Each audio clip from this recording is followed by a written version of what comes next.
Good afternoon guys, welcome back to my channel. আবার একটা চিনি ব্লগ নিয়ে আমি চিনি তোমাদের সামনে চলে এসেছি। ট্রেন থেকে সকালে নামবার পর আর সারাদিনের ক্ষমতা ছিল না, তো যাই হোক এতক্ষণে ব্লগ শুরু করলাম। স্নান টান করে রেডি হয়ে আমরা বেরোচ্ছি। প্রথমে যাব মহাকাল মন্দিরে। আমার কিছু কি সেখানকার নিয়ম কানুন অফিসে গিয়ে একটু জেনে নেব। তারপর সেখান থেকে হরসিদ্ধি মায়ের কাছে যাব দর্শন করতে। এই হোটেলের 3rd ফ্লোরে আমরা ছিলাম। ওরাই আমাদেরকে একটা টোটো বুক করে দিয়েছিল, যেটাতে করে আমরা পুরো শহরটা ঘুরেছি। আর প্রথম দিন ধরো ট্রেন থেকে নেমে একটু রেস্ট নিয়েই বেরিয়ে পড়েছি, তো সেই কারণে দুপুরবেলাতেই আমরা ঠিক করেছিলাম যে আমরা মহাকাল দর্শন করব। তো সেই কারণে আমরা ভাত টাত সেভাবে কিছু খাইনি, যেহেতু মহাকাল দর্শন করব। আর এই জায়গার ঊর্জার মাহাত্ম্য সেটা তো অবর্ণনীয়। বলে নাকি উজ্জয়নের মাটিতে পা দিলে প্রথমে নাকি ভৈরব কাল ভৈরব আর মা হরসিদ্ধির দর্শন করতে হয়। মা হরসিদ্ধির অনুমতি বিনা মহাকালের কাজ অবধি নাকি কেউ পৌঁছাতে পারে না। এইটা হচ্ছে মহাকাল করিডোর, মহাকালের কাজ অবধি পৌঁছাবার চেষ্টা মাত্র। কিন্তু আমার ভিতরে ভীষণ উচাটন ছিল, যবে থেকে আমার হাজব্যান্ডের মুখ থেকে বেরিয়েছিল মহাকাল দর্শন করতে যাবে, শুধু একটাই কথা বারংবার কানে বেজেছিল, না জানি কত জন্ম তপস্যা করেছি তাই আমি মহাকালের সামনে গিয়ে দাঁড়িয়েছি, মহাকালকে দেখেছি। আমি যে খুব সুন্দর করে ভিডিও করতে পেরেছি না গো, তা পারিনি জানো, কারণ ওই স্থানের এক অদ্ভুত ঊর্জা যা আমাকে স্থির হয়ে দাঁড়াতেই দিচ্ছিল না। আমি সত্যি ভাবশূন্য হয়ে তাকিয়েছিলাম, আমি কার কাছে এসেছি। এখানে খুব ভোরবেলায় ভস্মারতি হয়। ভস্মারতি দেখার জন্য বুকিং করতে হয় অনলাইনে, ওদের সাইটে বুকিং করা যায়। আমি করিনি জানো, কারণ আমার শর্ট টাইম, আমার পক্ষে হতো না এক রাতের জন্য আমার উজ্জয়নে থাকা। তো যাই হোক, আসল গল্পটা বলি। দেবাদিদেবের এখানে যে ভস্মারতি হয়, অনেক আগে শ্মশানে ভোরবেলায় প্রথম যে দেহটা দাহ করা হতো সেই চিতার ভস্য দিয়ে ভস্মারতি হতো। এখন অবশ্য সেভাবে হয় না, এখন শুনেছি নাকি ঘুঁটেটাকে পুড়িয়ে শুদ্ধ করে তারপর তার ভস্মারতি হয়, তারপর অভিষেক হয়, আর তারপর দেবাদিদেবকে এক এক দিন এক একভাবে সাজানো হয়। সারাদিনে তিনি যে কতবার নানা সাজে সজ্জিত হন সে আমি বলতে পারবো না। যখন তার সামনে গিয়ে দাঁড়িয়েছি শুধু অঝোর ধারায় কেঁদেছি। বলে তিনি না চাইলে কেউ নাকি পারে না তার কাছ অবধি পৌঁছাতে। আরও একটা মিথ আছে জানো, বলে নাকি কোনো নেতা রাজা কেউ উজ্জয়নে গিয়ে রাত কাটায় না, কারণ এক রাজ্যে দুটো রাজা কখনো হয় না। অর্থাৎ কেউ যদি গিয়ে তার ওখানে রাত কাটায় তাহলে বলে যে তার নাকি সমস্ত যে শক্তি নেতৃত্ব বলো রাজত্ব বলো সব হারিয়ে যায়। আর চিনির কোনো ভয় ছিল না, কারণ চিনির তো না আছে নেতৃত্ব না আছে রাজত্ব, চিনি তো সব সময় তাদের শ্রীচরণে শুধু ভিখারিনীর মতো পড়ে থাকতেই চায়, তাই তার কিছু হারাবার ছিল না। তাই মহাকাল আর মা হরসিদ্ধির চরণে আমি উজ্জয়নে রাত কাটিয়ে এসেছি। যদি প্রশ্ন করো কি পেয়েছি, সে বলবার ভাষা আমার জানা নেই। আমাদের হিন্দু ধর্মে 12 জ্যোতির্লিঙ্গের মধ্যে প্রতিটা জ্যোতির্লিঙ্গের পিছনে একটা গল্প আছে, একটা মাহাত্ম্য আছে। মহাকালেশ্বরের স্থান তার মধ্যে বিশেষ থেকে বিশেষতম। মধ্যপ্রদেশের এই উজ্জয়নে মহাকালের কাছে যারা আসেন কখনো তারা খালি হাতে নাকি ফেরেন না। মহাকালের কাজ অবধি পৌঁছানোটাই একটা বিশাল ব্যাপার, পাওয়া না পাওয়া তো তারও ঊর্ধ্বে বলতে পারো। প্রাচীনকালে অবন্তী নামের এই শহরে ভগবান শিবের এক পরম প্রিয় বেদ প্রিয় নামে এক পণ্ডিত ব্রাহ্মণ থাকতেন। ভীষণ বুদ্ধিমান আর দেবাদিদেবের পরম ভক্ত ছিলেন। রোজ তিনি পার্থিব শিবলিঙ্গ বানিয়ে পুজো করতেন। ঠিক সেই সময় রত্নমাল পর্বতে বসবাসকারী দূষণ নামে এক অসুর ব্রহ্মার কাছে বর পেয়েছিলেন। বর প্রাপ্ত হবার পর সেই শক্তিতে বলীয়ান হয়ে তিনি ধর্মপ্রাণ লোকেদের উপর আক্রমণ শুরু করেন। উজ্জয়নের ব্রাহ্মণদের আক্রমণের পরিকল্পনা করেন এবং প্রথমে তিনি অবন্তী নগরে গিয়ে ব্রাহ্মণদের নিজেদের কর্মকাণ্ড থেকে বিরত করতে চেষ্টা করেন, ব্রাহ্মণদের আচার অনুষ্ঠান করতে নিষেধ করেন। কিন্তু ব্রাহ্মণেরা কেউ তার কথায় কান দেননি, তাই রাক্ষস প্রতিদিন তাদেরকে অত্যাচার করতে থাকে। এতে বিরক্ত হয়ে ব্রাহ্মণেরা শিব শঙ্করের কাছে তাদের রক্ষার জন্য প্রার্থনা করেন। দেবাদিদেব মহাদেব অত্যাচার থেকে এই নগরের সমস্ত মানুষকে বাঁচাবার জন্য করেছিলেন কি, পৃথিবী বিদীর্ণ করে মহাকাল রূপে আবির্ভাব হয়েছিলেন। তার আবির্ভাবে সেই প্রচণ্ড গর্জনেই অসুর বিনাশ হয়। এরপর ব্রাহ্মণেরা দেবাদিদেবকে অনুরোধ করেন তিনি যেন এখানেই জ্যোতির্লিঙ্গ রূপে মহাকালেশ্বর নামেই বিদ্যমান হন, এবং সেই থেকে আজ অবধি দেবাদিদেব সেখানে সদা বিদ্যমান, সদা জাগ্রত। তার কাজ অবধি পৌঁছানোই বিশাল ব্যাপার। না চাইতেই তিনি তোমার মনকে পড়ে নেবেন, তোমার মনের সর্ব ইচ্ছা পূর্ণ করবেন। তবে হ্যাঁ, কোনো অসৎ উদ্দেশ্যে তার কাছে পৌঁছানো যায় না। রাতের এটা হচ্ছে মহাকাল মন্দির। এবং তারপর যার কাছে আমি গেছি, এইটুকুই তোমাদের জন্য তুলতে পেরেছি। এটা হচ্ছে হরসিদ্ধি মা। শুধু মায়ের চোখ দুটো তোমরা দেখো, সম্পূর্ণ জীবন্ত। জানো, একটা কথা আছে, যখন আমি দেহ রাখবো তখন আমার দাহ সংস্কারের পর পরকালে যখন যাব, সেখানে মহাকাল আর মহাকালী এসে দাঁড়াবেন আমাকে নিয়ে যাবার জন্য। আমি জাগ্রত অবস্থায়, বা বলতে পারো জীবন্ত অবস্থাতেই, সেই মহাকাল আর মহাকালী দর্শন করে এসেছি। মা হরসিদ্ধিকে দেখা মাত্র আমার যেন বাহ্যজ্ঞান লুপ্ত হয়ে গেছিল। যত সেখানে আওয়াজ হচ্ছিল তত যেন আমি বিভোর হয়ে কেঁদে গেছি।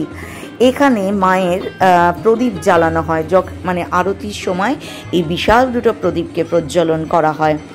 আমি কলকাতা থেকে বেরোবার সময় মনে আশা রেখেছিলাম বেশ 2 মেয়ের নামে 2টো প্রদীপ জ্বালাতে পারতাম। শুনেছিলাম সেগুলো অনলাইন বুকিং হয়, কিন্তু মনে তোমার ইচ্ছা করেছো আর মা শুনবে না, তা কেমন করে হতে পারে? আমার মাতৃসেবায় বা আমার মাতৃভক্তিতে সেই দেখনদারি ব্যাপারটা হয়তো নেই। মানে হয়তো চিৎকার করে সবাইকে বলি না মা পেয়েছি, মা পেয়েছি, এই দেখো। কিন্তু আমি জানি আমি কি পেয়েছি। আমার মা সেদিন সে রাতে সেখানে 2টো প্রদীপ যেন রেখেই দিয়েছিল। আমি আর আমার হাজব্যান্ড দুজনে মিলে সেই প্রদীপের মধ্যে তেল দিয়েছিলাম। তেল দেব কি, সে যে মানুষটি আমাদেরকে তেল দিতে ব্যবস্থা করে দিলেন, সে আমাকে দেখে বুঝতে পারছিল না সে কি বলবে, কারণ আমি তখন পাগলের মতো কাঁদছিলাম। এত ভালোবাসা কোনো রক্ত মাংসের মাই সন্তানকে বাঁচতে পারে না, আর সেখানে এটা তো আমার কি বলি।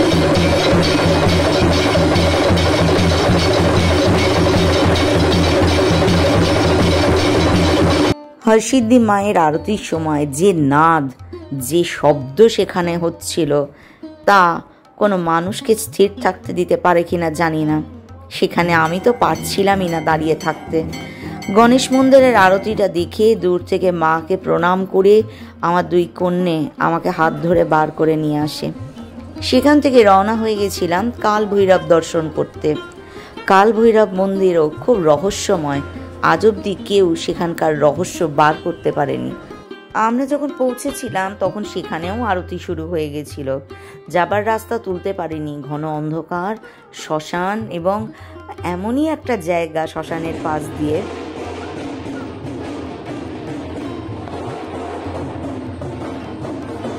শুধু আওয়াজগুলো শুনছিলাম, আরতি দেখলাম। এরপর এগিয়ে গেলাম। এখানে ভৈরবকে মদিরা প্রসাদ হিসেবে দান করা হয়। যাই তুমি দাও না কেন, উনি মদিরা নিতে ভালোবাসেন। একটি পাত্রের মধ্যে মদিরা দিয়ে তার মুখের সামনে ধরলে পুরো মদিরা নাকি তার মুখের ভিতর দিয়ে যে কোথায় চলে যায় আজ অবধি কেউ আবিষ্কার করতে পারেনি। এখানেও আমি কিন্তু প্রদীপে তেল দিয়েছি সন্ধ্যারতির সময়। আমিও সেখানে দিয়েছিলাম ওনাকে মদিরা প্রসাদ হিসাবে, এবং একটি যন্ত্র ওনারা আমাকে দিয়েছিলেন বাড়িতে লাগানোর জন্য। কি বিধান বিধি সমস্তটুকু ওনারা আমাদেরকে জানালেন। এরপর প্রদীপে তেল দিয়ে আমি সেখান থেকে চলে আসলাম।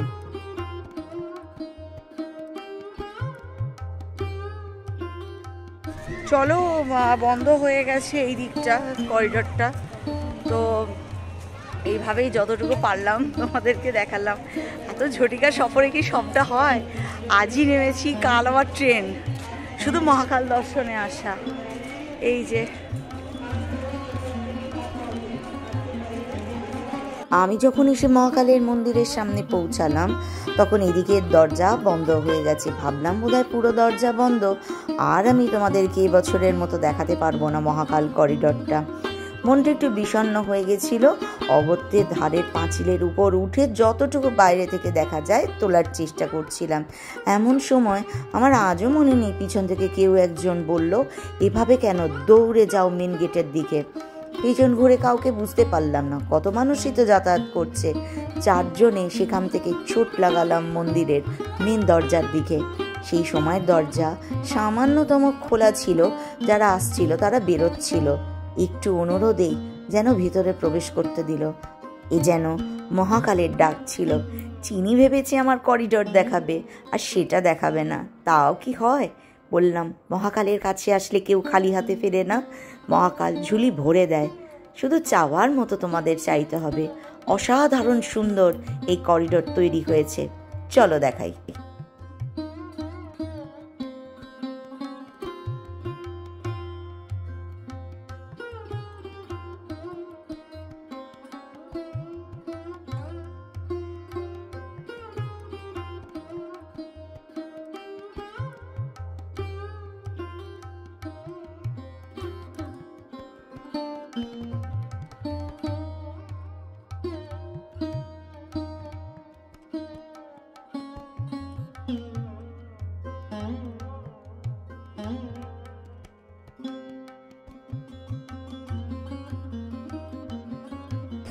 দেখো দেবাদিদেবের এক একটা রূপ। এটা হচ্ছে দেবাদিদেবের বীরভদ্র। এই হলো বীরভদ্র। দেবাদিদেবের কেশ জটা থেকে সৃষ্টি। যখন মা সতীর দেহ রেখেছিল, দেবাদিদেব ক্রুদ্ধ হয়ে বীরভদ্রকে তার জটা থেকে সৃষ্টি করেছিলেন। এই হলো সেই বীরভদ্র, যিনি দক্ষের অহংকার পর্যন্ত নাশ করেছিলেন। ঠিক আছে, এইখানে প্রতিটা গল্প লেখা আছে। বীরভদ্র দ্বারা দক্ষকা শিরচ্ছেদন। অদ্ভুত। চিনি পুরো পাগল, চিনি পুরো আজকে হারিয়ে গেছে এখানে। শুধু নিঘাত পাপি তাপি মানুষ, জানো, তাই এখনো ভটকাতে হবে। এসব দেখার পর আর কিচ্ছু আমার ইচ্ছা করে না। ওপরে হচ্ছে পঞ্চমুখী যে শিব, সেই শিবলিঙ্গ দাঁড়িয়ে আছি। ওটা হচ্ছে মহর্ষি যমদগ্নি। অনবদ্য।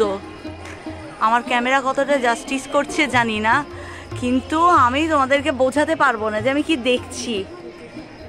শিব গৌতম, যিনি স্মৃতিকার ন্যায়শাস্ত্রকে মানে ন্যায়শাস্ত্রের প্রবর্তক ছিলেন, ধনুর্বেদ সম্পর্কে তিনি জ্ঞাত ছিলেন, এবং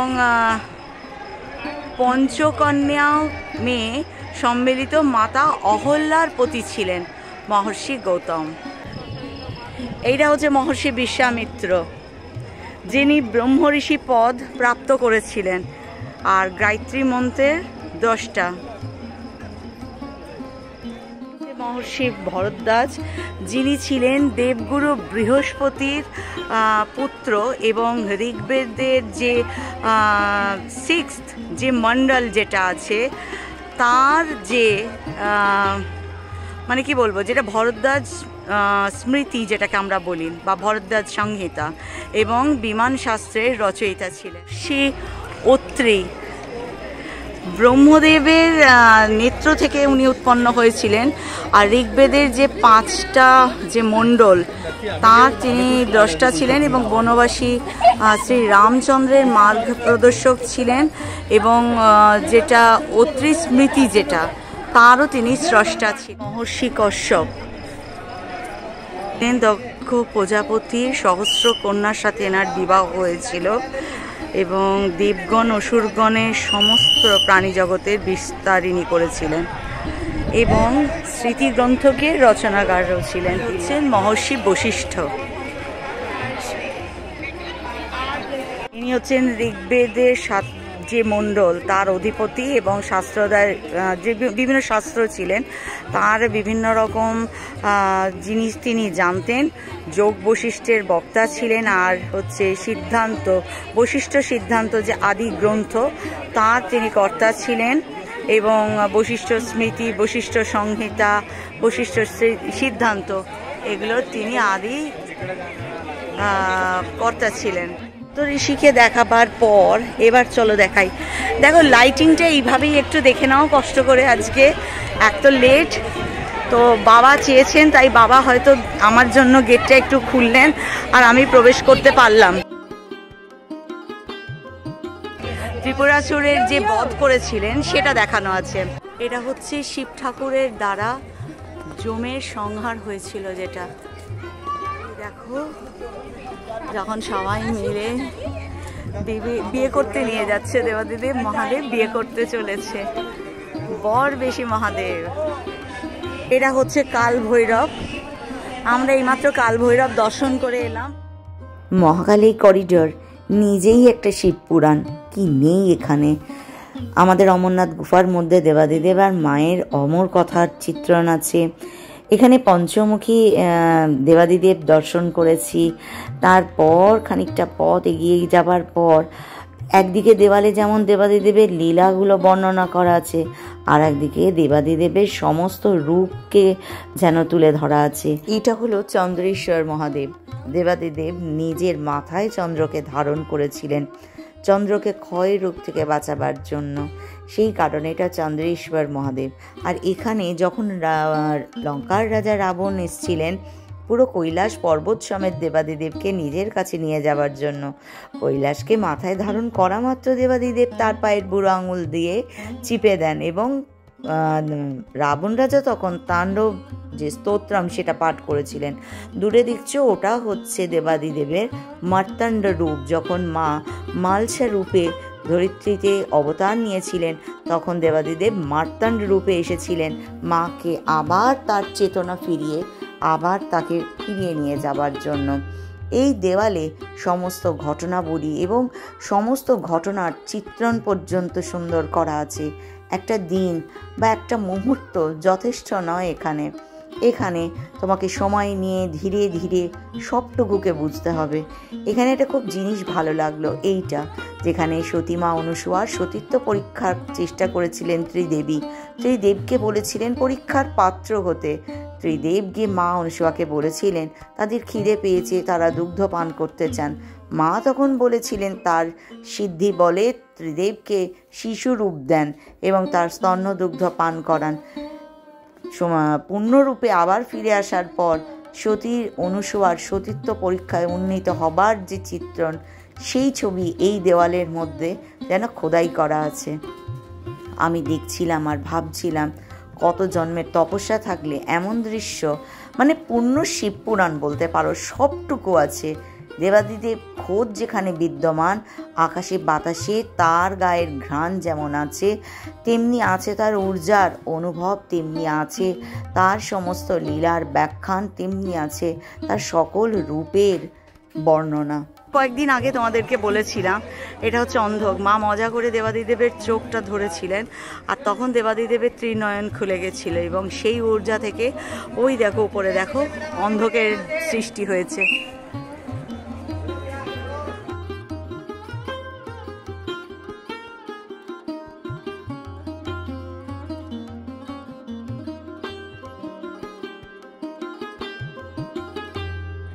এই দেখো এখানে যে গল্পটা, কামদেব পার্বতীকে যাতে পছন্দ হয় দেবাদিদেবের এবং যাতে তাড়াতাড়ি বিয়ে হয় এবং কার্তিকের জন্ম হয় তারকাসুরকে বধ করবার জন্য, তো তখন পার্বতী সাধনায় বসেছিল। দেবাদিদেবকে কামবান চালিয়েছিলেন কামদেব, কিন্তু দেবাদিদেবের ত্রিনয়ন খুলে যায়, ভস্মীভূত হয়। কারণ দেবাদিদেব কামবানেরও ঊর্ধ্বে, যোগী, আদি যোগী, তার কোনো কিছুই তাকে স্পর্শ করতে পারে না, তাই না? সব কিছুর ঊর্ধ্বে হচ্ছেন দেবাদিদেব মহাদেব। দক্ষের অহংকার নাশ করেছিল। তারপর যেহেতু দক্ষের অহংকার ওর মস্তকে ছিল, আমি তোমাদেরকে অনেক ব্লগে শেয়ার করেছি, মস্তকটাই আমাদের সবটুকু, ওটাই আমাদের ব্রহ্ম। ওখানে আমরা অসৎ উপায়ে প্রয়োগ করব না সৎ উপায়ে প্রয়োগ করবো সেটা আমার ব্যাপার। তাই দক্ষের মস্তক ছিন্ন করে ছাগলের মস্তক লাগিয়েছিল। এখানে আমি তোমাদেরকে অনেক গল্প বলেছি থ্রু মাই ব্লগ, আর কিছু এখন দেখে আমার এত ভালো লাগছে। দিন বা হোলির একদিন আগে পরে আমার ঠিক মনে নেই, আমি তো তখন রাস্তায় ছিলাম। তো ভস্মারতির সময় কোনোভাবে আগুন লেগে যায় ভিতরে। তো 3-4 জন যারা পুরোহিত ছিলেন তারা ভীষণভাবে অগ্নিদগ্ধ অবস্থায় হসপিটালাইজড, যে কারণে ভিতরে ভস্মারতি দর্শন করতে দিচ্ছে, কিন্তু যেটা তোমার ভিতরের মন্দিরের মধ্যে গর্ভগৃহ যে দর্শন সেটা বন্ধ আছে। কিন্তু আমি তাও বিনা এতেই খুব সুন্দর রাজ দর্শন করেছি। চলো এইভাবেই তোমাদেরকে করিডোরটা দেখিয়ে দিলাম। এই ঝর্তি সফরের যতটুকু সম্ভব হলো চিনি তোমাদের সামনে তুলে ধরার চেষ্টা করলো মহাকাল ধামটাকে। কেমন লাগলো কমেন্ট বক্সে কমেন্ট করতে কেউ ভুলো না কিন্তু।